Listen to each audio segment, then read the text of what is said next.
Hello and welcome everyone to Tuesday's edition of the Daily 8 on the News 8 Live Desk. Phil Penarski here with the top 8 stories that you need to know today. And before we get to those top 8, we do have some breaking news that was just sent into the newsroom that I want to make sure everybody is well aware of. An open murder charge has been filed for a deadly June shooting here in Grand Rapids. 38-year-old Ronald Moore Jr. was booked into the Kent County Jail earlier today. That is according to online records. He has been charged with the death of 35-year-old Jeremy Parnell back on June 29th. We will continue to follow and work to learn more on this case. We have a full web story up over on woodtv.com right now if you would like to know a little bit more information. And now let's get into the rest of the show with our top 8 stories of the day, and we begin over in Barry County.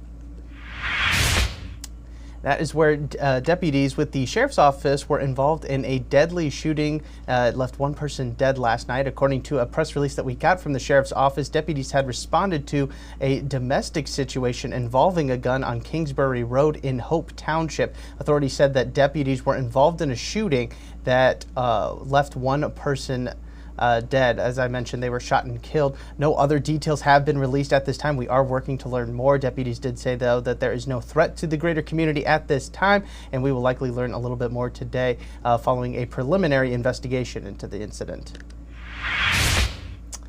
And a man who pleaded no contest to 2 counts of torturing his now ex-wife will spend at least the next 14 years in prison. Sal Apina Lucio was sentenced Monday for the crimes. He is said to have tortured his ex-wife multiple times, including electrocuting her and tying a noose around her neck and making her stand on top of a bucket.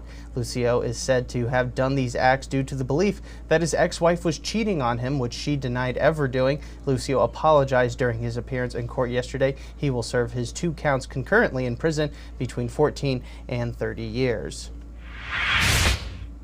And News 8 is your election headquarters, and we are just a week away from the 2024 presidential election, Michigan being one of the key battleground states in this election. And we have seen an influx in campaign visits recently, and that continues into this week as well, as Senator J.D. Vance, the Republican vice presidential nominee, is making a stop near Holland this afternoon. Following that, he'll be part of a town hall held by Newsmax over at Cornerstone University here in Grand Rapids. And then tomorrow, former President Bill Clinton will be in West Michigan campaigning for Vice President Kamala Harris. Clinton will make appearances in Muskegon Heights, South Haven, and Benton Harbor tomorrow. We will have coverage of all of these events over on our newscast later on today.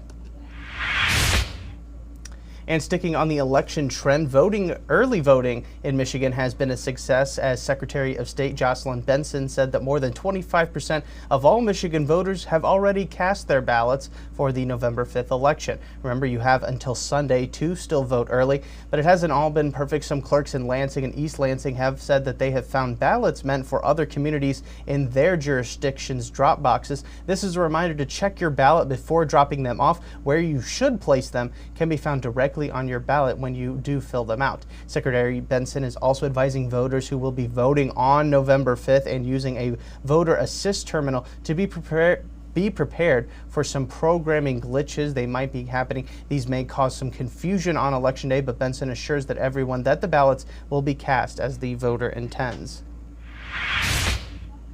And the Gerald R. Ford International Airport is set to get some major upgrades, and that includes a new air traffic control tower. Renderings for the tower were released yesterday. The current tower has been in operation at the airport for the past 61 years and has hindered the expansion of the airport on several other projects. The tower at Ford Airport is now the second on the FAA's list of control towers to be replaced, behind the one down in Miami. The project is expected to cost anywhere between $60 to $70 million to move the tower. The hope is to get funding from Congress in the 2026 budget in order to get the project off the ground.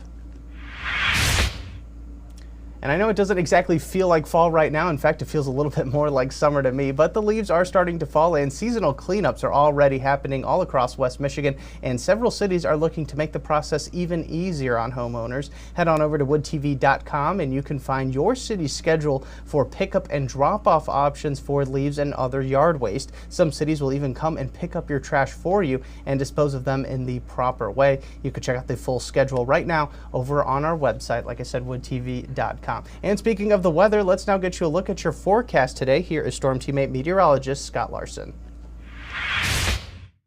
Exceptionally windy and warm late October conditions as we get a glance outside in East Grand Rapids. A wind advisory is going to stay in effect through 6 o'clock this evening toward the lakeshore. That's where we could have gusts surpass 45 miles per hour as we continue forward into the afternoon and early evening. Here's a glance at high temperatures for today. Middle to upper 70s likely to be achieved in many locations. The record high for today is 77, set back in 1901. It looks like we're going to be able to break through that at 78 degrees this afternoon in Grand Rapids. A few spots could touch 80, including Niles, Dowagiac, and also Three Rivers later this afternoon. There's a look at some of the record highs and where we stand historically there. So again, many locations likely to snap through those.